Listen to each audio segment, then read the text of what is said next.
ప్రస్తుతం మనతోని గిల్లు శ్రీనివాస్ యాదవ్ గారు ఉన్నారు.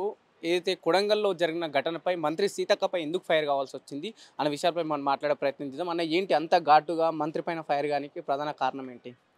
ఇప్పుడు సీతక్కంటి రాష్ట్రంలో చాలా మందికి అభిమానులు ఉన్నారండి.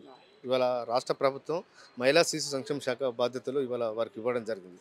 ఇవాళ లఘుచర్లలో చాలామంది ఫార్మాసిటీ పేరు మీద అక్కడున్న తండాలలో భూములు గుంజుకొని ఫార్మాసిటీ ఏర్పాటు చేద్దామనే ఉద్దేశంతో ఈ ప్రభుత్వం ముందడుగు వేస్తుంది. అక్కడున్న స్థానిక ప్రజలు గిరిజనులు కానీ మిగతా అట్టడుగున్న వర్గాలు కానీ మేము మా భూములు ఇవ్వం, మాకున్నవే తక్కువ భూములు, అమ్మ అసెంట్ భూములు మేము ఇవ్వని చెప్పి వాళ్ళు ఇవాళ మూరాలు మొత్తుకుంటుంటే కూడా ప్రభుత్వం దాదాపు 9 నెలలుగా వాళ్ళ వెంటబడి బలవంతంగా గుంజుకొని చెప్పి భయభ్రాంతులకు గురి చేస్తూ ఎట్లనే వేసి లఘుచర్లలో ప్రజల గిరిజనుల మీద కేసులు పెట్టాలి, వాళ్ళని జైల్లో పెట్టైనా సరే ఆ భూములు గుంజుకోవాలనే ఒక కుట్ర వీళ్ళ ప్రభుత్వంలో స్పష్టంగా కనిపిస్తూ ఉన్నది. ఎన్నికల ముందు వీళ్ళు ఏం మాట్లాడారండి? ప్రభుత్వం తీసుకున్న ఎస్టీల భూములన్నీ వాళ్ళకు పట్టాలు ఇస్తామని చెప్పారు. కానీ ఇవాళ ప్రభుత్వం ఏం చేస్తుంది? బలవంతంగా గుంజుకోవాలని చూస్తుంది. మరి సీతక్క ఒక ఎస్టీ సామాజిక వర్గం నుంచి ఉన్న సీతక్క గారు కనీసం మాట్లాడచ్చు కదా.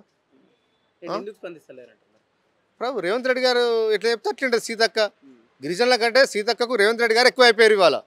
ఏంటంటే గతంలో ఎప్పుడు ఆదివాసులకు కావచ్చు గిరిజనులకు సమస్యలు వచ్చినా ముందున్న సీతక్క ప్రస్తుతం అధికారం వచ్చిన తర్వాత మంత్రి వచ్చిన తర్వాత ఇవన్నీ అడ్డుపడుతున్నాయి అనుకోవచ్చు ఈ వీటి విషయంలో. ఆమె బాధ అదే, మేము కూడా అదే అంటున్నాం. ఒక మంత్రి పదవి కోసం నీ సామాజిక వర్గం ప్రజల భూములని గుంజుకుంటానంటే కనీసం నోరు మెదపాలి కదా సీతక్క. ఇవాళ ఈ రాష్ట్రంలోని పోలీసులు బలవంతంగా వెళ్ళి బలవంతంగా వాళ్ళందరూ ఇళ్ళకి వెళ్ళి గుంజుకొస్తూ ఉన్నారు.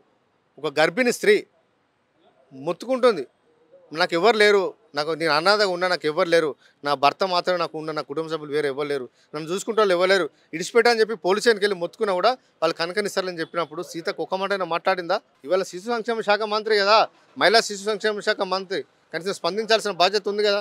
ఎందుకు స్పందించారు? ఇవాళ మహిళల హక్కులు కాలరాస్తుంటే స్పందించాల్సిన బాధ్యత మీ మీద లేదా? ఒక పోలీసులకు ఒక డైరెక్షన్ ఇవ్వలేరా?